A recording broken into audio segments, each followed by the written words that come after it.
नमस्कार, आदाब, शत श्री अकाल और खुशामदीद। Very very welcome to all of you to the session. This is your master teacher Harsh Priyam और मैं आ चुका हूं आपके सामने एक नए बेहतरीन सेशन के साथ। तो मेरे बच्चों, कैसी चल रही है जिंदगी? जल्दी से चैट बॉक्स में बताओ, how are you all doing? और लाइफ अच्छी चल रही है, नहीं चल रही है? जल्दी से चैट बॉक्स में, ताकि सेशन शुरू करने के पहले वो जोश दिखे। तो come on people in the chat box, I want all of you to tell me how is life going on. चलो तो शुरू करते हैं आज का सेशन। चलो बच्चों, तो शुरू करते हैं रिमाइंडर थ्योरम से। तो रिमाइंडर थ्योरम बहुत ही सिंपल सा थ्योरम है।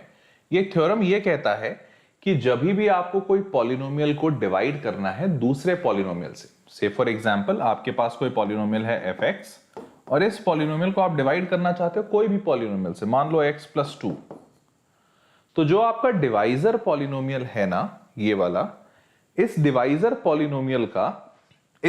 पॉलिनोमियल का आप जीरो निकाल लीजिए। क्या निकाल लीजिए? जीरो। तो जैसे x + 2 का जीरो क्या होगा? Is equals to zero.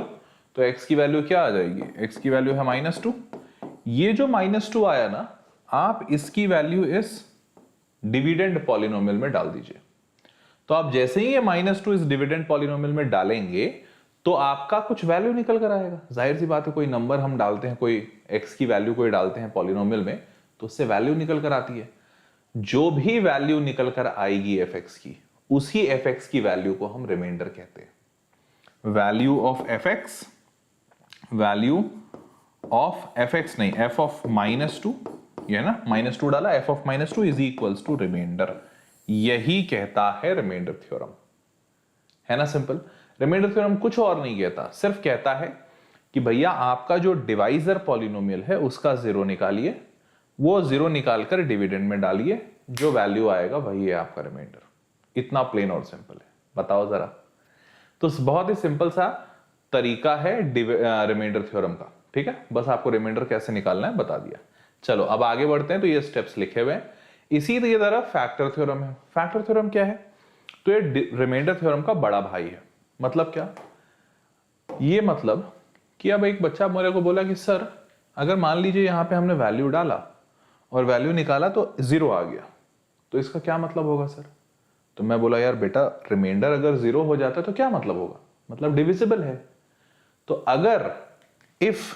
अगर आपने रिमाइंडर थ्योरम लगाया, RT रिमाइंडर थ्योरम लगाया और अगर आपका रिमाइंडर जीरो आ गया, तो जीरो आ गया मतलब दिस इंप्लॉइज कि वो फैक्टर है या कंप्लीटली डिविजिबल कह सकते हैं, जो भी कह लीजिए, फैक्टर है या कंप्लीटली डिविजिबल है।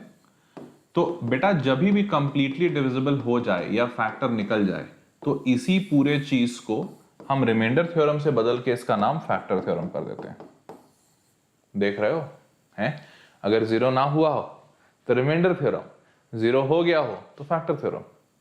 मतलब बच्चा नालायक निकल गया, हमारा बच्चा नहीं, हटाओ हटाओ भगाओ, बच्चा लायक निकल गया, अरे मुझे तो पता ही था मेरा बेटा, मैं नहीं कहता था, अरे चिंटू की मम्मी देखा, मुझे पता था मेरा बेटा नाम रोशन करेगा। ऐसा ही होता है। तो ये रिमाइंडर थ्योरम और फैक्टर थ्योरम भी बिल्कुल वैसा ही है। जीरो नहीं निकला, इक्वल्स टू जीरो नहीं हुआ, मतलब रिमाइंडर थ्योरम रिमाइंडर है। और अगर रिमाइंडर जीरो हो जाता है तो इसी का नाम फैक्टर थ्योरम हो जाता है। सेम, एग्जैक्टली सब कुछ सेम है, एकदम घर की कहानी की तरह याद रखना है इसको। चिंटू की मम्मी, समझ गए? जैसे होता है ना, कई बार पेरेंट्स से पूछा जाता है, मतलब रिपोर्टर से, अगर मान लो कोई बच्चा है जो 10th में टॉप कर गया, 12th में उसके टॉप मतलब बेस्ट नंबर आ गए या IIT में नंबर आ गए, तो कभी देखा होगा ना तुम लोगों ने, रिपोर्टर लोग को उनके घर पे जाते हैं तो रिपोर्टर पूछते हैं, सर आपको कैसा लग रहा है, आपका बेटा टॉप किया है, 99% नंबर लाया। तो लाइक मम्मी और पापा दोनों का सेम रिएक्शन, अरे हमें तो पता ही था, बहुत मेहनत करता था, रात भर पढ़ता था। चाहे भले वो पिताजी अभी एक हफ्ते पहले तुमको गाली दे रहे हैं, नालायक, पढ़ता लिखता कुछ नहीं है, सामने, अरे मेरे को तो पता ही था, बचपन से बहुत मेहनती है, मैंने बचपन से इसको देखा है, बहुत मेहनती है, और एकदम रात भर तक जग के पढ़ता है, 12-12 घंटे पढ़ाई करता था। तुरंत वही माता पिता बदल जाएंगे जो अभी एक हफ्ते पहले या एक महीने पहले गाली दे रहे होंगे या खूब मार रहे होंगे। तो ये वैसा ही है, ठीक है। चलो आगे बढ़ते हैं, लेट्स स्टार्ट फ्यू क्वेश्चंस, ठीक है। तो यहां पे पहला सवाल कहता है कि when this is divided by x + 1। अब देखो ये है हमारा डिवाइजर, तो इस डिवाइजर का क्या करेंगे, x प्लस 1 का 0 निकालेंगे, क्या वैल्यू आई, x इक्वल्स टू -1। इस वैल्यू को हम डालेंगे इस डिविडेंड में, और डिविडेंड में यहाँ पे कहता है द रिमाइंडर इज -24, मतलब इस वैल्यू को अगर यहाँ डालूं तो इक्वल टू -24 आना चाहिए, रिमाइंडर दिया हुआ है तो आप डालो पहले। तो 2x का क्यूब, x के जगह पे क्या डालना, -1 का क्यूब, -9 x का स्क्वायर मतलब -1 का स्क्वायर, प्लस 10 इंटू एक्स मतलब -1, और फिर -p। तो वैल्यू हमने डाल दिया। अब इसको कैलकुलेट करेंगे तो इक्वल टू आना चाहिए क्या, -24, इसके बराबर आना चाहिए। करके देखते हैं। -1 का क्यूब -1 इंटू 2 -2, -1 का स्क्वायर +1, 1 इंटू -9 10 इंटू -1 -10, और -p बराबर -24। -2 -9 -11 -10 -21, ये सारा -21 को अगर इधर भेज दें इस साइड तो +21 हो जाएगा, आप वही करना है। तो ये देखो -24 इक्वल्स टू -21 -p, या फिर ऐसा करो ना, -21 को क्यों भेजते हो, -p को भेज दो इधर और 24 को इधर भेज दो, क्योंकि हमें तो वैल्यू निकालनी है, find the value of p, तो हमें तो p निकालना है। तो भैया ये -p को इधर भेजो, -p इधर आके +p इक्वल्स टू -24 उधर जाके +24, और -21 तो बैठा ही है, वैल्यू आ गई बेटा 3, बल्ले बल्ले, है ना बढ़िया। तो वैल्यू आ गई 3, तो p की वैल्यू यही निकालनी थी आपको, 3 आ गया आंसर। देखो p की वैल्यू -3 नहीं 3, p की वैल्यू 3, समझ गए, इतना सिंपल था। तो एक और सवाल करते हैं। क्वेश्चन कहता है if x + 2 and x - 3 are the factors of this, इस बार दो फैक्टर दिए हुए हैं, तो find the values of a and b with these values of a and b, factorize the given expression. ठीक है, करते हैं। देखो यार बड़ा सिंपल है, क्वेश्चन कहता है कि x + 2 इसका फैक्टर है, तो अगर इसका फैक्टर है मतलब फैक्टर थ्योरम लगाएंगे, याद करो, नालायक निकला तो रिमाइंडर थ्योरम, 0 नहीं हुआ तो, और अगर 0 हो गया तो फैक्टर थ्योरम। लायक बेटा है, अच्छा बच्चा। तो आप क्या करोगे, x + 2 की वैल्यू 0 करोगे, क्या आएगा, x की वैल्यू -2, और वैसे ही x - 3 की वैल्यू 0 करोगे तो क्या आएगा, x की वैल्यू 3। आपको इन दोनों वैल्यूज को यहां पुट करना है और इक्वल टू 0 करना है, क्योंकि पहले से बता रहा है कि रिमाइंडर 0 है, फैक्टर थ्योरम तो तभी होगा ना। तो अब ये -2 की वैल्यू यहां पे पुट करो, इसमें तो पुट करोगे तो देखो क्या आएगा, -2 का क्यूब और प्लस a इंटू -2 और प्लस b बराबर 0 आना चाहिए। ठीक है, -2 का क्यूब क्या होता है, -8 को उधर भेज दो तो क्या होगा, +8, और यहाँ पे क्या बचा, -2a plus b equals to +8। ये है आपका पहला इक्वेशन। अब इसी तरीके से आप ये वाला 3 भी इसमें पुट करोगे, बिकॉज ये भी फैक्टर है, तो ये 3 वाला भी इसमें डालो बेटा। जैसे ही डालोगे वैल्यू डालो, 3 का cube a into 3 plus a into 3 और प्लस b बराबर 0। अब फिर से क्या करोगे, कुछ नहीं, सॉल्व करो। 3 का क्यूब 27, इस बार वापस से इस 27 को इधर भेजो, -27 होगा, तो आप लिखोगे, और यहाँ पे a इंटू 3 मतलब 3a, तो 3a plus b equals to -27। ये आपका बचा दूसरा इक्वेशन, यही हुआ ना, ये आपका हुआ दूसरा इक्वेशन। तो बेटा दूसरा इक्वेशन और ये पहला इक्वेशन, दो इक्वेशन, दो अननोन, सॉल्व करो। बड़ा सिंपल, -2a प्लस b बराबर 8 और 3a plus b equals to -27। ये दो इक्वेशन बने थे। देखो बड़ा सिंपल है, दोनों को सब्ट्रैक्ट कर दो। जैसे ही सब्ट्रैक्ट करोगे ये माइनस होगा, ये माइनस होगा, और ये माइनस से प्लस हो जाएगा। सब्ट्रैक्ट करते हैं तो साइन चेंज होता है। -2a -3a -5a, b और -b गए, इक्वल्स टू 8 और प्लस 27, तो 27 और 8 कितना होता है, 35 होता है शायद। तो 5 इक्वल्स टू 35, तो a की वैल्यू -7। जैसे ही a की वैल्यू -7 आई, यहाँ पे पुट कर दो, तो -2 इंटू -7 प्लस 14, 14 को उधर भेजोगे तो 8 - 14, b की वैल्यू आ गई -6। सही है, बस a और b जैसे ही निकल गया, अब तुम्हारे पास इक्वेशन आ गया, x³ plus ax plus b। a की वैल्यू -7, b की वैल्यू -6 डालो, उत्तरी डालने के बाद इक्वेट करना होगा, सॉल्व करना होगा, आंसर आ जाएगा। देखो a की वैल्यू इनकी क्या आई, अच्छा अभी इन्होंने इक्वेशन निकाला है, फिर 5a इक्वल्स टू -35 जो हमारा आया, फिर उसके बाद ओ तेरी इन्होंने डायरेक्ट फैक्टराइज किया, बट ठीक है, ए और बी की वैल्यू तो निकालनी ही थी तो हमने निकाल लिया। ठीक है, 5a की वैल्यू -35 आ रही है तो a की वैल्यू -7 होगी और उसी a के साथ b भी निकाल लोगे। फिर जैसे ही निकालो तो देखो x क्यूब -7 x -6, हमारा भी -7 और -6 आया था, बस वही करना है, सिंपल। ठीक है, फिर आपको फैक्टराइज करना है, वो जगह वहां नहीं मिला था, फैक्टराइज कर देना। तो फैक्टराइज कैसे करोगे, वो बहुत सिंपल है, डिवाइड करना होगा। डिवाइड करोगे, लॉन्ग टर्म डिविजन से डिवाइड करो, आंसर आ जाएगा। समझ आया? चलो आगे बढ़ते हैं, अगला सवाल देखते हैं। अगला सवाल क्या है, what number should be subtracted from the resulting polynomial so that the resulting polynomial has 2x - 3 as a factor. अब ध्यान से देखो, सवाल कह रहा है कि इस पॉलिनोमियल में मुझे क्या सब्ट्रैक्ट करना चाहिए जिससे कि ये इसका फैक्टर बन जाए। ठीक है, मुझे नहीं पता क्या सब्ट्रैक्ट करना चाहिए, लेकिन एक बात पता है कि अगर इसको फैक्टर बनना है तो जो इसका 0 होगा 2x - 3, इसका जो 0 होगा तो इसका 0 होगा x = 3/2।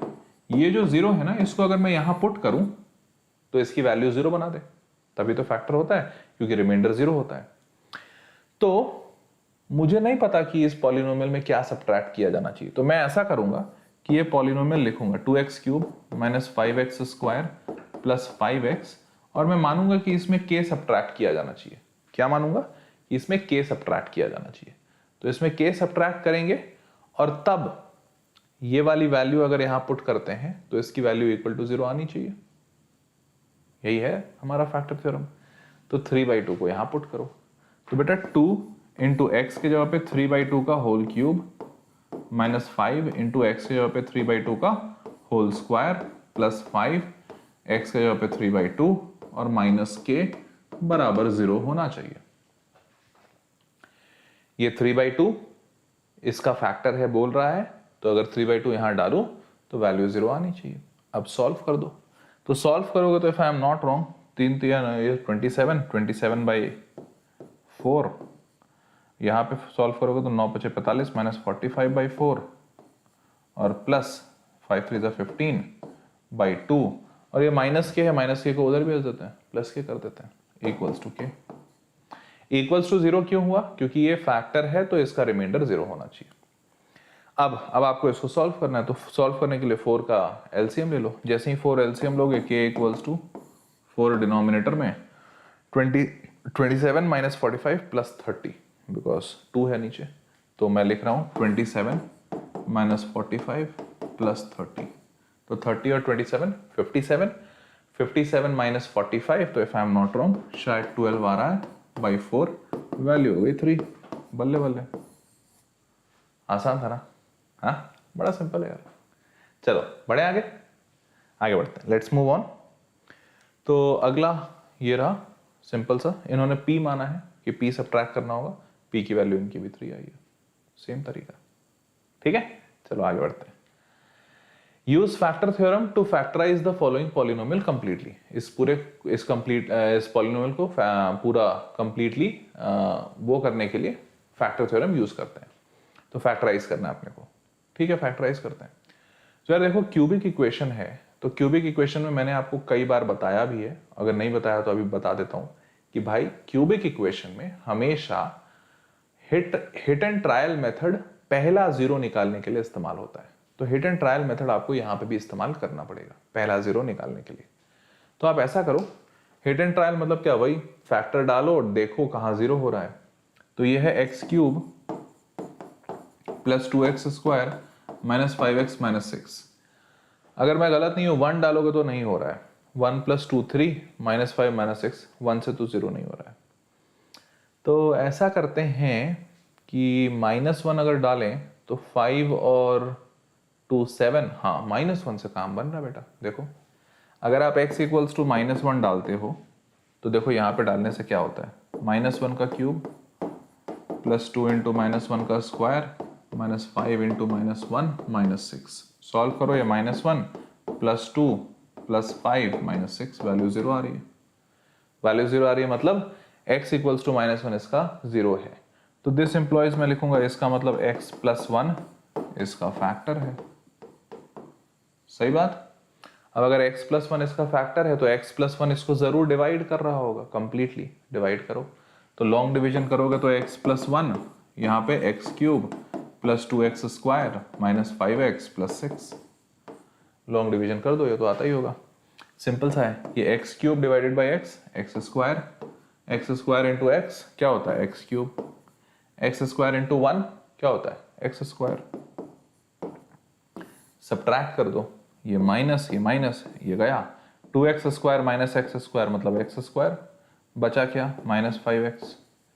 फिर से फर्स्ट टर्म पकड़ना है, first term x square divided by x, तो ये है plus x into x square x into plus one तो प्लस एक्स।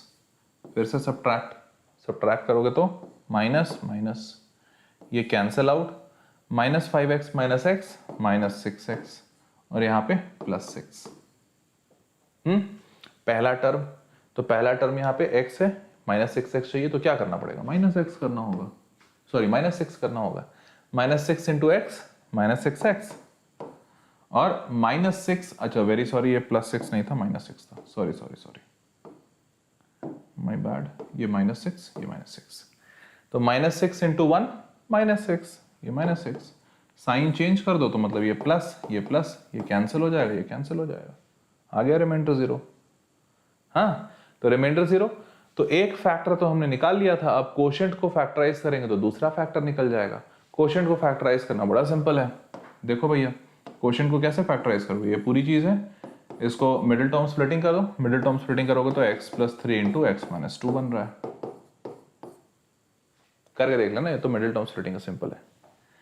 तो x plus 3 into x minus 2 मतलब ये दो फैक्टर्स यहां से आए, एक फैक्टर यहां, तो फाइनली हम लिख सकते हैं कि भैया ये जो पूरी चीज है ये है x plus 1 into x plus 3 into x minus 2, तीन फैक्टर्स, यहां से 0 2, यहां से माइनस 3 और यहां से माइनस 1, है ना बल्ले बल्ले, ठीक है। 0 आया, इन्होंने भी माइनस 1 डाल के चेक किया था, x प्लस 1 फैक्टर आया, लॉन्ग डिवीजन मेथड लगाया, x square plus x minus 6 solve किया, x minus 2 into x plus 3, इनका भी सेम आया, समझ गए। चलो आगे बढ़ते हैं, अगला सवाल कहता है using reminder theorem find the value of k on dividing this by x minus 2 leaves a reminder 7। मतलब कि भैया ये जो डिवाइजर है ना, ये अगर इसको डिवाइड कर रहा है तो रिमाइंडर 7 आ रहा है, मतलब रिमाइंडर थ्योरम लगाना है। तो रिमाइंडर थ्योरम लगाने के लिए इसका 0 निकालो पहले, तो 0 निकालोगे तो x माइनस 2 बराबर 0, मतलब x की वैल्यू 2। अब ये x की वैल्यू 2 आपको यहां डालनी है, और रिमाइंडर इक्वल टू 7 करना है, तो डालिए 2 इंटू एक्स के जगह पे 2 का क्यूब प्लस 3 एक्स स्क्वायर मतलब 2 का स्क्वायर माइनस के एक्स की जगह पे 2 और प्लस 5 बराबर रिमाइंडर 7। अब आप इसको इक्वेट करो कि निकल आएगा, यही करना है। तो 2 का क्यूब 8, 8 2 जा 16, 2 का स्क्वायर 4 3 जा 12 माइनस 2k प्लस 5 बराबर 7। माइनस 2k को इधर भेजिए और प्लस 7 को इधर भेजिए, सही है। तो 16 12 28, 28 और 5 23, सॉरी 33 और ये माइनस 7 इधर आएगा, तो ये हो जाएगा 33 इधर है माइनस 7 इधर इक्वल्स टू 2k। 33 माइनस 7 बहुत ही सिंपल दिख रहा है 26 इज इक्वल्स टू 2k। तो दिस एम्प्लॉइज k की वैल्यू 13, k की वैल्यू 13, बड़ा सिंपल सा आंसर आ गया, k की वैल्यू 13, है ना सिंपल यार, बहुत ही सिंपल सा चैप्टर है, बिल्कुल टफ है ही नहीं, एकदम ही टफ नहीं है, ठीक है। चलो आगे बढ़ते हैं। चलिए अब बात कर लेते हैं वेदांतु इंप्रूवमेंट प्रॉमिस और वेदांतु प्रो सब्सक्रिप्शन की, कि क्या क्या फायदे हैं इसके और इसमें कैसे एनरोल कर सकते हैं। चलो देखते हैं।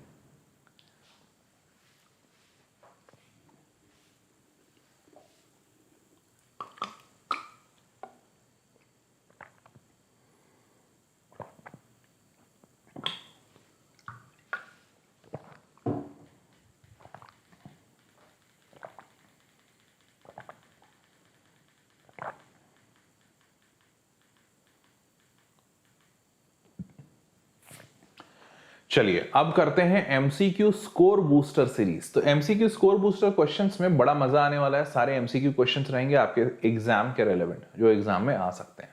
तो पहला सवाल, what should be subtracted from this so that fx is exactly divisible by this. Again almost same type का क्वेश्चन है कि भैया इसमें मेरे को क्या सब्ट्रैक्ट करना चाहिए। मुझे नहीं पता, हमें नहीं पता कि क्या सब्ट्रैक्ट करना चाहिए। मैं k सब्ट्रैक्ट करूंगा तो 6x cube plus 11x square plus 39x minus 65, इसमें मैं k सब्ट्रैक्ट करूंगा ताकि ये x square plus x minus 1 से डिविजिबल हो जाए। तो आप डिवाइड कर दो बेटा, x square plus x minus 1। अगर आप इससे डिवाइड करते हो तो देखते हैं क्वेश्चन क्या आता है। देखो भैया, तो डिवाइड करो, डिवाइड जैसे ही करोगे तो पहला term 6x, if I am not wrong, तो 6x into x square, 6x cube, 6x into x, 6x square, 6x into minus 1 minus 6x। Sign opposite कर दो, माइनस माइनस प्लस, ये गया 11x square minus 6x square, 5x square और 39x plus 6, 39 plus 6 45x और minus 65 minus k। सही है।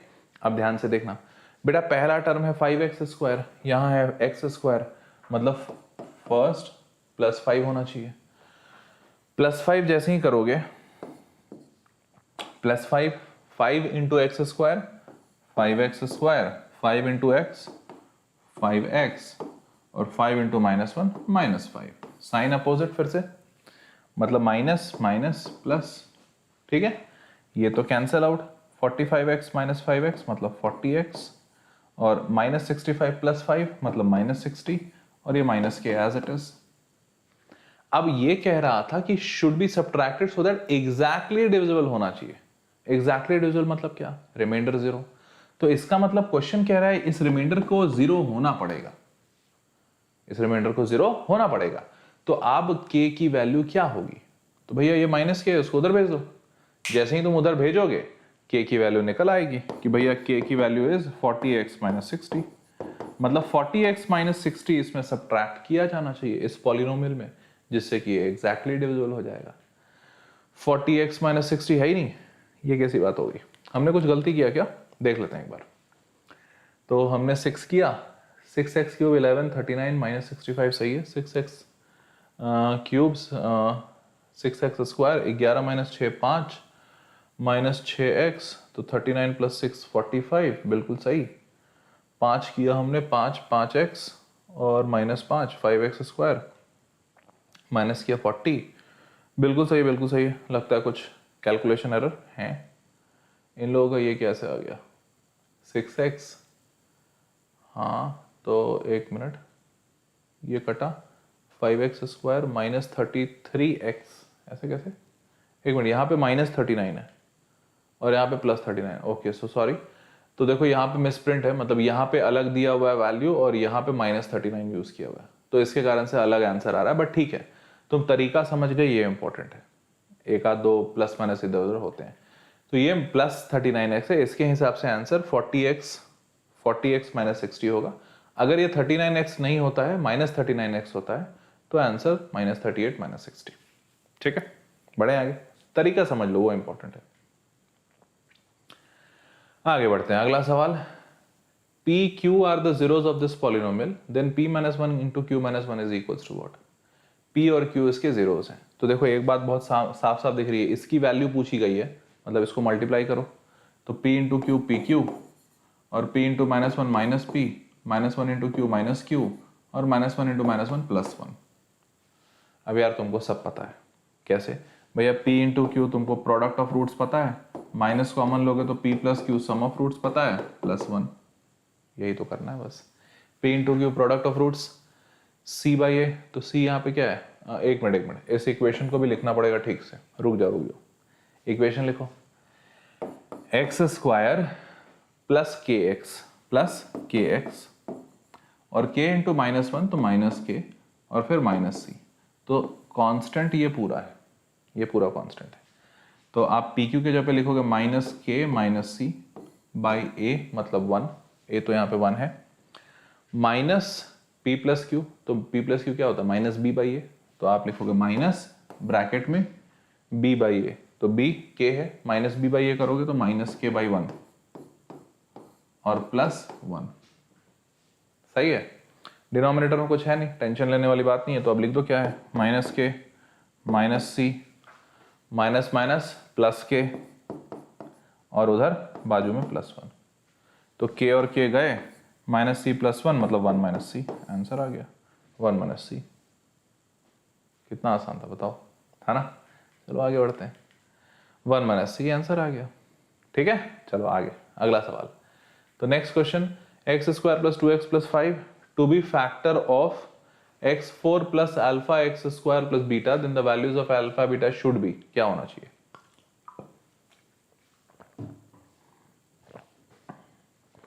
अब देखो ध्यान से, सवाल कह रहा है कि भैया x square plus 2x plus 5 को इसका फैक्टर होना पड़ेगा, मतलब होने के लिए क्या करना पड़ेगा। तो फैक्टर है तो इसका मतलब एग्जैक्टली डिविजिबल होना चाहिए, तो डिविजिबल निकाल लो, बड़ा सिंपल सा आ जाएगा, आंसर आ जाएगा पक्का। देखो क्या करना पड़ेगा।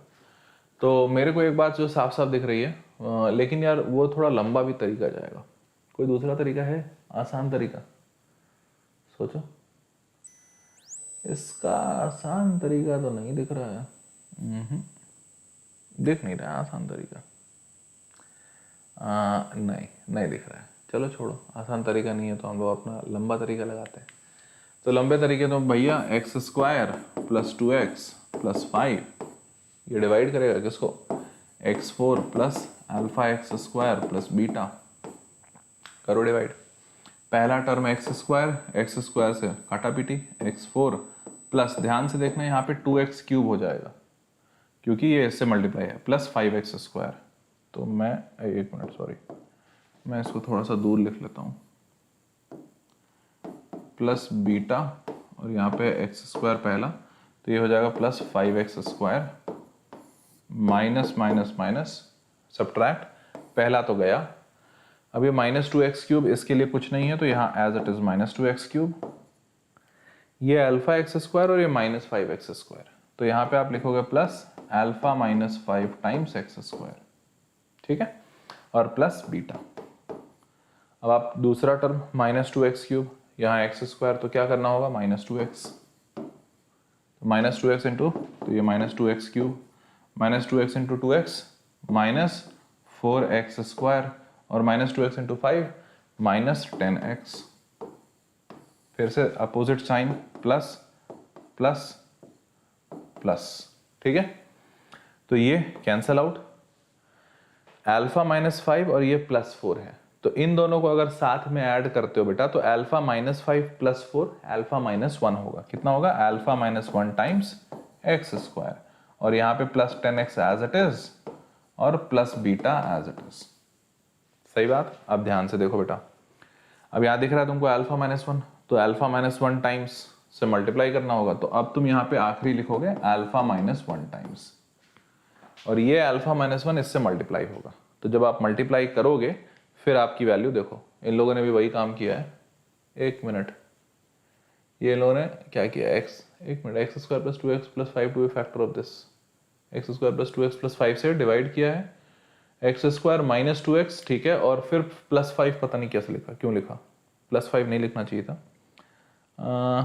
यार यहाँ पे फिर से कुछ गड़बड़ है, क्वेश्चन में कुछ गड़बड़ लिख रहा है, क्योंकि यहाँ पे इन्होंने 5 लिखा है और उसके बाद फिर ये अल्फा माइनस 6 लिखा है, बिकॉज हमारा तो अल्फा माइनस 1 आया है और ये प्लस होगा, बिल्कुल सही आया है अपना माइनस 2x, हाँ बिल्कुल सही है।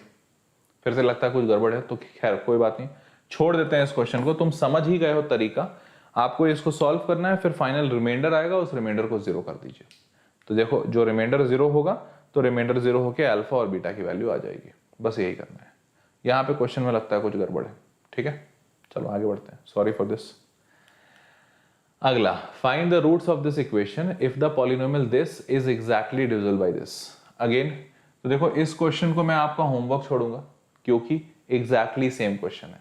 फिर से वही है, find the roots of this equation if the polynomial this is exactly divisible by this. मतलब आपको करना क्या है, फिर से एक्स स्क्वायर प्लस 1 डिवाइड करेगा ये x4 प्लस एक्स क्यूब जो है ना, इसको पूरे को डिवाइड करेगा, रिमाइंडर आएगा, उस रिमाइंडर को 0 करोगे, ए और बी की वैल्यू निकलेगी, उसको पुट करो, वैल्यू निकालो, that's it, plain and simple. ठीक है, थोड़ा लंबा टाइम लग सकता है, आई एग्री। देखो इन्होंने डिवाइड किया, वैल्यू निकाली, इस पूरे रिमाइंडर को जीरो करेंगे, तो जीरो कैसे करेंगे भैया, a माइनस 1 की वैल्यू जीरो होनी चाहिए और b माइनस 7 भी जीरो होना चाहिए, तभी तो पूरा रिमाइंडर जीरो होगा। तो यहां से a की वैल्यू 1 और b की वैल्यू 7 आ गया, a की वैल्यू 1 b की वैल्यू 7, इसमें पुट कर दो, फिर इसका इक्वेशन का जीरो निकल जाएगा। तो इसी तरीके से सॉल्व होगा। ठीक है, चलिए आगे बढ़ते हैं। ये रहा आखिरी question, area of the triangular field is this and base of the triangular field is this, find the height of the triangular field. Again exactly same question, फिर से डिवाइड। देखो भैया क्या दिया हुआ है, एरिया दिया हुआ है आपको एंड बेस दिया हुआ है, बेस दिया हुआ है।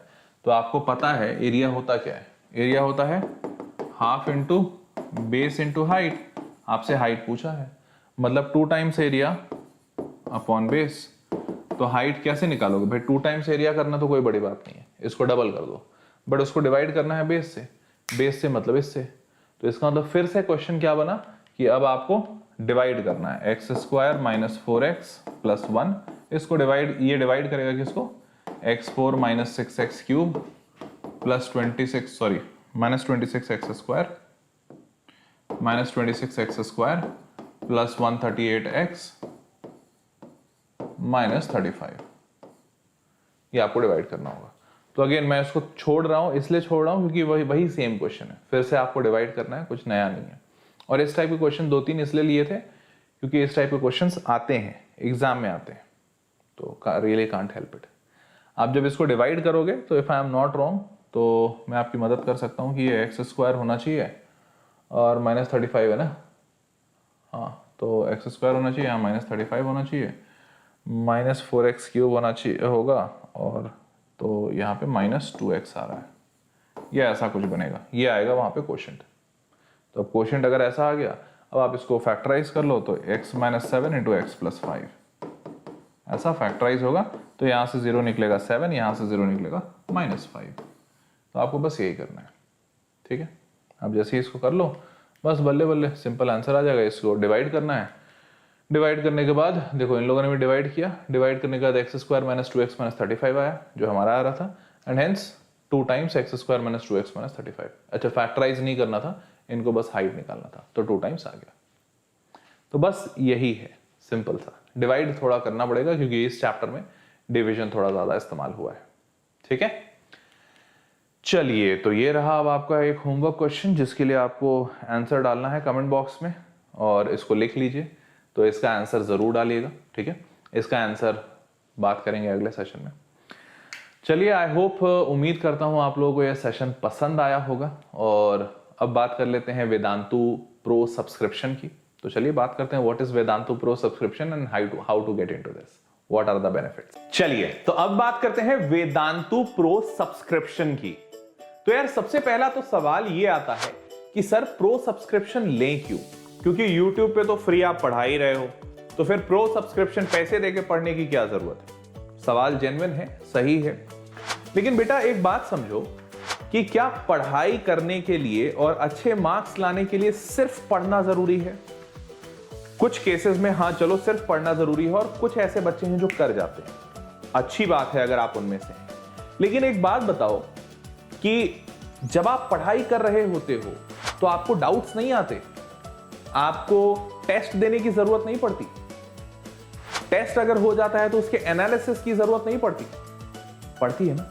ऐसे बहुत सारे ऐसी चीजें हैं, फीचर्स हैं जिसकी जरूरत आपको एक पढ़ाई के दौरान पड़ती है, और YouTube पे ये सब कराना मुमकिन नहीं है। मैं चाह भी लूं, कोशिश भी कर लूं, तो मैं कैसे बताऊं तुम्हें डाउट, बताओ। मैं कितना भी कोशिश कर लूं, तुमसे टेस्ट लेके उसका रिजल्ट कैसे निकालूंगा, कैसे पता करूंगा रियल टाइम में कि तुम सही तरीके से टेस्ट दे रहे हो या नहीं। तो ऐसे बहुत सारी चीजें हैं जिससे आपका रिजल्ट इंप्रूव होता है, बेहतर होता है, और वो सारी चीजें जो सर्विसेज हैं वो आपको वेदांतु प्रो में अवेलेबल होती है। सिर्फ इतना ही नहीं, बल्कि असाइनमेंट्स होते हैं, टीचर जो भी राइट कर रहे हैं, बोर्ड पे मैं जो भी लिखता हूं, वो नोट्स आपको सेव होके आपके पास ऑटोमेटिकली आ जाते हैं। आपको जरूरत नहीं है कि हर एक चीज आपको खुद से डाउनलोड करना पड़े या खोजना पड़े, सारी चीजें ऑर्गेनाइज करके एक जगह पे रखी होती हैं। जैसे शेल्फ पे किताबें रखी होती हैं, वैसे ही सारे के सारे नोट्स, सारे के सारे सेशन की रिकॉर्डिंग, सारे के सारे असाइनमेंट्स, टेस्ट, सब कुछ एक जगह पे। कोई खोजने में ज्यादा जद्दोजहद करने की जरूरत नहीं है। और इन सब चीजों से के बाद सबसे ज्यादा और बड़ा कारण क्या है जिसके कारण से बच्चे वेदांतु प्रो सब्सक्रिप्शन की तरफ जाते हैं? बहुत ज्यादा डिमांड में रहता है ये सब्सक्रिप्शन। क्यों? क्योंकि पढ़ाई अपने आप में थोड़ी मोनोटोनस तो है, ये मैं भी मानता हूं, तुम भी मानोगे। तो जब पढ़ाई मोनोटोनस हो जाती है तो उस वक्त जरूरत होती है कि कुछ नयापन सा आए, कुछ एंजॉयमेंट हो, एंटरटेनमेंट हो, वाव फैक्टर आए। And all those wow factors are available in Vedantu. Just like कि क्विजेस, देखो क्विजेस में जब आप कोई भी क्वेश्चन सॉल्व करते हो तो वो क्विज फॉर्मेट पे होता है। उसमें आप क्विज अटेम्प्ट करते हो, अटेम्प्ट करने के बाद आपको पॉइंट्स मिलते हैं, फिर आपका नाम लीडर बोर्ड पे आता है, फास्टेस्ट फिंगर लिस्ट में आता है, सब जगह। तो ये पूरा जो एक्सपीरियंस है ना, ये अपने आप में गेमिफाइड एक्सपीरियंस देता है। ऐसा लगता है वाह, गेमिफाइड लर्निंग हो गई। इसके साथ साथ जब बच्चा अच्छा परफॉर्म करता है तो we give them a star शार, वी से देम, मतलब स्टार शार में वाओ एक अलग सी फीलिंग, मजा वाला फीलिंग आ जाता है। We say them a great job, उन सब के लिए प्राइजेस, अवार्ड्स, इस तरह की चीजें होती हैं। तो ये जो पूरा एनवायरनमेंट बना हुआ है ना, जो पूरा वेदांतु प्लेटफॉर्म बना हुआ है, that gives you a complete new age experience. एक ऐसा एक्सपीरियंस जो कभी ऑफलाइन में या कभी नॉर्मल टीचिंग मेथोडोलॉजी में हो ही नहीं सकता। और इन एक्सपीरियंसेस के वजह से बच्चे जब कोई भी चीज पढ़ते हैं तो उसको ज्यादा लंबे टाइम तक रिटेन कर पाते हैं, क्योंकि साइंस कहता है कि आप उन चीजों को ज्यादा लंबा याद करते हैं जो अनकन्वेंशनल तरीके से बताई जाए। जैसे टीचर सालों से अगर आपको स्कूल में पढ़ा रहा है वही सेम तरीके से, तो आप भूल जाते हो। लेकिन मान लो किसी दिन वही सेम टीचर अगर आपको कोई चीज गार्डन में बिठा के पढ़ाए, यू विल नेवर फॉरगेट। कारण बहुत सिंपल है, क्योंकि कुछ नया था। और ये नयापन हर रोज हर एक सेशन में कोशिश किया जाता है वेदांतु में। And that is why the learning outcome is massively high. Results को देखोगे तो हर एक रिजल्ट नेशनल एवरेज से 4 टाइम्स, 5 टाइम्स, इवन 6 टाइम्स ज्यादा है। समझ पा रहे हो? 6 गुना ज्यादा रिजल्ट नेशनल एवरेज से देना छोटी मोटी बात नहीं है दोस्त। समझ पा रहे हो? चलो, तो आई होप सारे समझ पा रहे होगे कि क्यों वेदांतु प्रो सब्सक्रिप्शन इंपॉर्टेंट है और जरूरी है। और मैं ये बिल्कुल नहीं कहता कि YouTube से पढ़ाई नहीं हो सकती, जरूर हो सकती है। बट YouTube के अलावा जो सर्विसेज इंपॉर्टेंट होती हैं एक बच्चे की पढ़ाई के लिए, वो सारी सर्विसेज को देने के लिए बहुत सारे लोग लगते हैं, बहुत सारी टेक्नोलॉजी लगती है। एंड अनफॉर्चुनेटली वो सारी चीजें हमारे देश में फ्री नहीं है। So yes, that has to be paid. चलिए, तो आई गेस समझ गए होंगे कि वेदांतु प्रो सब्सक्रिप्शन के फायदे क्या हैं। अब बात कर लेते हैं कि इसमें एनरोल कैसे करेंगे। तो देखो यार, आप नीचे जो डिस्क्रिप्शन में लिंक दिया हुआ है उस लिंक पे जैसे ही क्लिक करोगे डिस्क्रिप्शन बॉक्स में, उसमें लिखा हुआ होगा सब्सक्राइब टू वेदांतु कोर्सेज। आप जैसे ही उस पर क्लिक करोगे ये पेज ओपन होगा। यहाँ पे 10th में देखो डिफरेंट टाइप के कोर्सेज दिखे हुए हैं। अब आपने करना क्या है, बहुत ही सिंपल सा काम, कि यहाँ पे ग्रेड 10 सीबीएसई लिखा हुआ है। आप बस इस ग्रेड 10 सीबीएसई पे आप ग्रेड 10 सीबीएसई को सिलेक्ट कर लो। जैसे ही आप सिलेक्ट करते हो आप बहुत ही आसान तरीके से 10th में आ जाओगे। नाउ ये लाइट सब्सक्रिप्शन है, बड़ा सिंपल सा बेहतरीन सा सब्सक्रिप्शन। यहां पे आके जो जो चीजें मैंने आपको बताई वो सारी चीजें यहां पे दी हुई हैं, डाउट सॉल्विंग सब कुछ। और इसका price for 1 year for entire course, पूरे 10th बोर्ड का कोर्स, उसका प्राइस ये लिखा हुआ है। बट अच्छी बात ये है कि आपको ये पूरा प्राइस एक साथ पे करने की जरूरत नहीं। आप जैसे ही यहां पे क्लिक करते हो you will be able to get it into EMI. आप ईएमआई के ऑप्शंस चुन सकते हैं, अपना क्रेडिट कार्ड, डेबिट कार्ड चुनिए और उसको ईएमआई में कन्वर्ट कर लीजिए। सबसे सिंपल, जैसे ही आप चूज करते हो मल्टीपल ऑप्शंस मिलेंगे, आप किसी को भी चूज करके ईएमआई में कन्वर्ट कर लो, सिर्फ 2475 and hence you can get into the session. कोई ऐसा बच्चा है जो ट्रायल लेना चाहता है, डेमो लेना चाहता है, तो उसके लिए ट्रायल का ऑप्शन अवेलेबल है। और एक बात और बता दूं, हर एक टाइप के सब्सक्रिप्शन में, जैसे ये लाइट है, क्लासिक में क्या होता है कि आपको 24/7 डाउट सपोर्ट मिलता है थ्रू अ मोबाइल ऐप। तो मोबाइल ऐप इवन क्लास खत्म हो जाने के बाद भी अगर डाउट सपोर्ट चाहिए तो क्लासिक, और अगर आपको पर्सनल टीचर की हेल्प चाहिए तो आप प्लस मॉडल ले सकते हैं। प्लस में आपको एक पर्सनल टीचर भी दे दिए जाते हैं। तो ये सारे जो मॉडल्स हैं, सारे जो सब्सक्रिप्शन मॉडल्स हैं, इन सब में आपको EMI के ऑप्शंस अवेलेबल हैं, at the same time trial के ऑप्शंस भी अवेलेबल है, तो you can get into this and you can at least try. ठीक है, आई वुड श्योरली रिकमेंड कि आप जरूर इनको ट्राई करें, बहुत ही ज्यादा मस्त, वंडरफुल और वाव सा एक्सपीरियंस होगा, and I am pretty damn sure कि आपको बहुत मजा आने वाला है। ओके, तो see you all guys in the next session. आज के सेशन के लिए इतना ही था, मुलाकात करते हैं अगले सेशन में, तब तक के लिए अपना ख्याल रखिए, take care, bye bye, good night, bye. Exam से पहले घर वाले शुरू हो जाते। बादाम दूध पी लो बेटा, दिमाग बढ़ेगा। सूर्य नमस्कार करो बेटा, सूर्य नमस्कार। सुबह सुबह ठंडे पानी से स्नान करो बेटा। मार्क्स के लिए ना टिप्स हर कोई देता है, गारंटी कोई नहीं देता। इसलिए वेदांतु इम्प्रूवमेंट प्रॉमिस। अब वेदांतु मार्क्स बढ़ाने की जिम्मेदारी लेगा और गारंटी देगा, वरना आपकी पूरी फीस वापस। ओह, अब ये होती है गारंटी। Thank you Vedantu.